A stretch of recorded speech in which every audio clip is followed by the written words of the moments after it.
नमस्कार मित्रों, मैं जबलपुर से आलोक कुमार तिवारी आप सभी माता बहनों का स्वागत करता हूं, आप सभी को प्रणाम करता हूं और अपने सभी भाइयों को नमस्कार करता हूं। मित्रों, आज मैं फिर आपके बीच उपस्थित हुआ हूं एक रोचक जानकारी लेकर कि दाम्पत्य जीवन में किस प्रकार से सूर्य का प्रभाव पड़ता है। वो क्या कारण रहते हैं मित्रों जिसके कारण दाम्पत्य जीवन बाधित होता है। सूर्य के कारण मेरी ये जो श्रृंखला अभी चल रही है ये दाम्पत्य जीवन को लेकर है कि दाम्पत्य जीवन में नवग्रहों के हमारे जीवन में क्या प्रभाव पड़ेंगे। तो इसी श्रृंखला को आगे बढ़ाते हुए मित्रों, आज का जो मेरा विषय है वह है कि सूर्य किस प्रकार से आपके दाम्पत्य जीवन को प्रभावित करता है। मित्रों, उसके पहले हमें यह जानना बहुत जरूरी है कि सूर्य क्या है।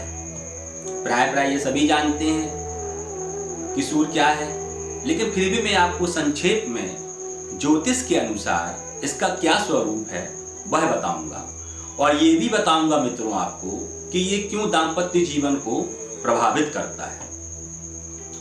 तो आइए हम शुरुआत करते हैं। ज्योतिष के अनुसार जो सूर्य है वह एक राजा है और राजा का ये कर्तव्य होता है कि वह अपनी प्रजा की रक्षा करे, क्योंकि प्रजा ही उसकी संतान है और प्रजा ही उसका परिवार है। लेकिन मेरे भाइयों मेरी बहनों, अगर सूर्य सप्तम भाव से संबंध रखेगा या लग्न में रहेगा या सप्तम में रहेगा तो इसके दुष्परिणाम होंगे, क्योंकि सूर्य राजा है।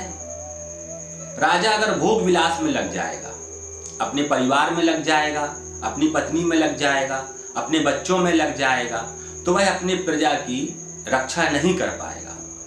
क्योंकि मित्रों, राजा के लिए उसकी प्रजा ही उसकी संतान होती है, उसका परिवार होता है। इसीलिए मित्रों, दाम्पत्य जीवन में सूर्य भी हमारे दाम्पत्य को बहुत प्रभावित करता है। उसका प्रमुख कारण यही है कि सूर्य ग्रहों का राजा है और राजा प्रजा के लिए ही कार्य करता है। तो मित्रों, जब भी सप्तम भाव से अगर सूर्य लग्न में विराजमान होगा तो भी उसका संबंध बन गया, और अगर सूर्य सप्तम भाव पे है तो और खराब फल देगा।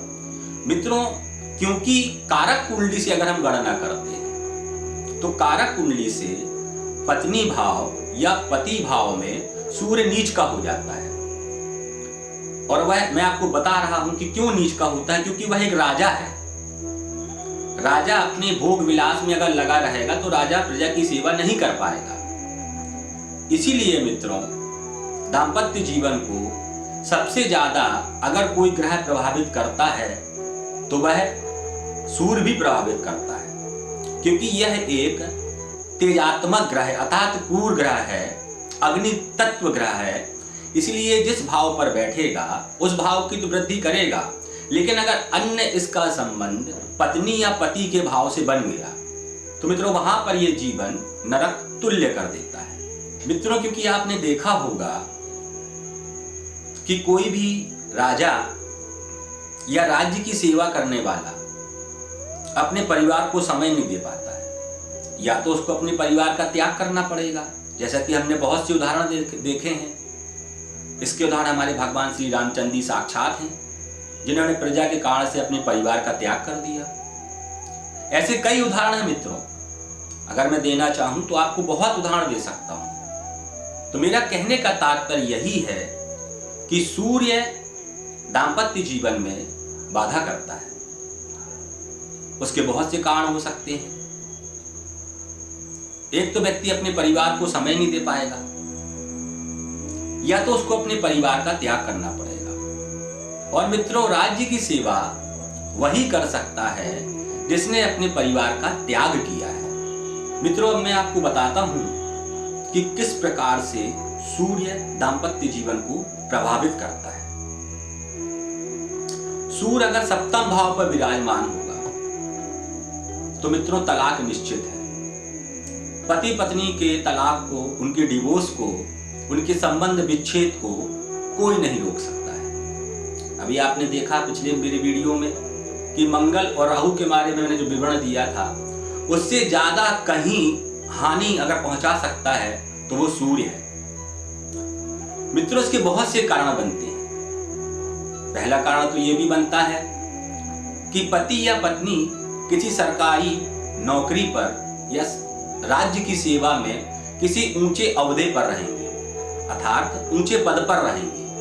अब उसमें पति भी हो सकता है और पत्नी भी हो सकती है। तो यही प्रमुख कारण बनेगा उनकी लड़ाई का स्तर को लेके, क्योंकि दोनों में से अगर सूर्य विराजमान है सप्तम में, तो दोनों में से किसी एक का जो स्तर रहेगा वो बड़े अधिकारी के रूप में रहेगा। और अगर पत्नी अधिकारी है मित्रों, तो वह पति को बार बार इस बात से लज्जित करेगी। उसका क्योंकि अहंकार रहेगा, उसको स्वाभिमान रहेगा कि मैं अधिकारी हूं, मेरे नीचे इतने वर्कर्स काम करते हैं, मैं जो सिग्नेचर कर देता हूं उसको कोई नहीं काट सकता है। उस चीज का उस व्यक्ति को घमंड रहेगा।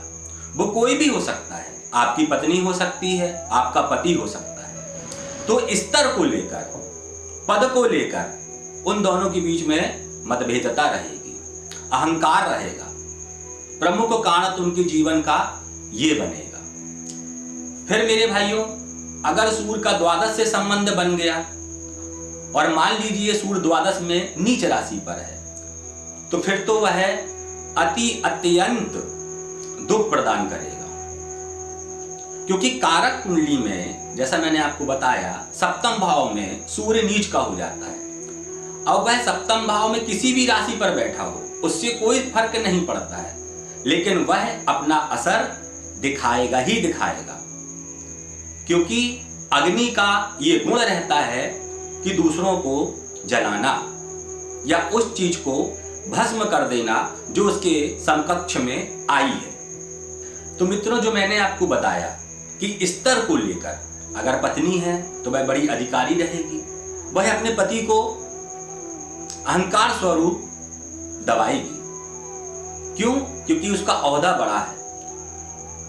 तो मित्रों, दांपत्य जीवन में अगर कोई ग्रह प्रभावित करता है तो सूर्य भी प्रभावित करता है। मैं आपको इसके उपाय भी बताऊंगा, लेकिन अगर आपका सूर्य लग्न, सप्तम या द्वादश को प्रभावित कर रहा है या यहां पर नीच राशि का होकर बैठा है, तो यह आपके पति पत्नी के वैचारिक मतभेदताओं को हमेशा बढ़ाता रहेगा। पति या पत्नी बहुत स्वाभिमानी होंगे, बात बात पर अपने पद का प्रयोग करेंगे, अपने अधिकारों का वो गलत प्रयोग करेंगे। यही एक कारण बनेगा दोनों में मतभेदता का। तो सूर्य इसलिए ऐसा प्रभाव देता है मित्रों दांपत्य जीवन में, रात्रि के सुख में भी बाधा करेगा। कारक कुंडली में नीच होने की वजह से भी यह प्रभाव पड़ता है, जैसा कि मैं आपको पहले बता चुका हूं कि सूर्य कारक कुंडली में भी सप्तम भाव में नीच का हो जाता है। तो इसीलिए मित्रों, अगर आप इन चीजों का अपनी जीवन में अनुभव करते हैं, आपको ये लगता है कि हमारे जीवन में इस प्रकार की बाधाएं, इस प्रकार की बातें होती हैं, तो आप अवश्य अपनी कुंडली का स्वयं निरीक्षण करें और स्वयं अनुभव भी करें। ये जो ज्योतिष है मित्रों, ये अनुभव करने की चीज है। इसको आप अनुभव करें और फिर अनुभव करने के बाद आप उसका जब उपाय करेंगे तो वो आपके लिए कारगर सिद्ध होगा। मित्रों, मैं आपको सूर्य का एक बहुत अच्छा उपाय बताता हूं, जिसको आप करेंगे तो आपको स्वयं अनुभव होगा। जब पूष मास चालू होता है, जिसको हम खरमास कहते हैं, उस खरमास में हम कोई नई वस्तु, कोई नई चीज का उद्घाटन नहीं करते हैं। उसका प्रमुख कारण यह है कि जो सूर्य है उन दिनों तेज राशि पर रहता है। इसीलिए मित्रों, अगर आप इसका सही उपाय करेंगे पूष मास में, तो आपको तुरंत से उसके फल की प्राप्ति होने लगेगी। जो पूष मास के 4 रविवार रहते हैं,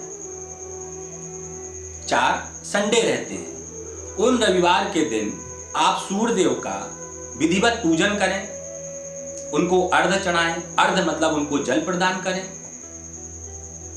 और बिगर नमक लिए उस दिन आप दिन भर नमक का सेवन ना करें, मीठा भोजन करें, मीठा दान करें।